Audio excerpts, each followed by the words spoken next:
ఆయుర్వేదము. ఆయుర్వేదము 5వ వేదమా? తెలుసుకుందాము. 4 వేదములలో మొదటిది అయిన ఋగ్వేదమునకు ఉపవేదంగా ఆయుర్వేదము అని చెబుతారు.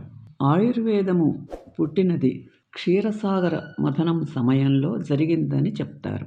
దేవతలు, రాక్షసులు చేసిన క్షీరసాగర మథనంలో మొదటగా పుట్టింది హాలాహలం, తరువాత అమృతం, తరువాత ధన్వంతరి ఉద్భవించాడు. ఈ ధన్వంతరిని మహావిష్ణువు అవతారంగా భావిస్తారు. ఇతడు ఒక చేతిలో అమృత భాండాన్ని, మరో చేతిలో ఆయుర్వేదాన్ని పట్టుకుని వచ్చాడు. ఈ ఆయుర్వేదమే సకల మానవ కోటికి ఆరోగ్యాన్ని ప్రసాదించే జీవన వేదం.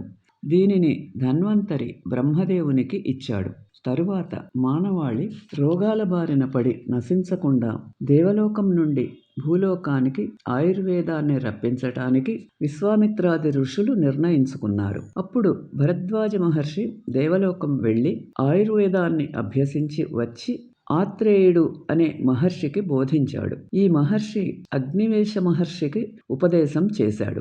ఆత్రేయుని వద్ద నేర్చుకున్న ఆయుర్వేద రహస్యాలను మహాశాస్త్రంగా అగ్నివేశుడు రచించాడు. దీనిని అగ్నివేశ తంత్రం అంటారు. తరువాత ఇది చరక సంహితగా రూపుదిద్దుకుంది. ఈ చరకుణ్ణే ఆయుర్వేదానికి ఆది గురువుగా మనము భావిస్తున్నాము.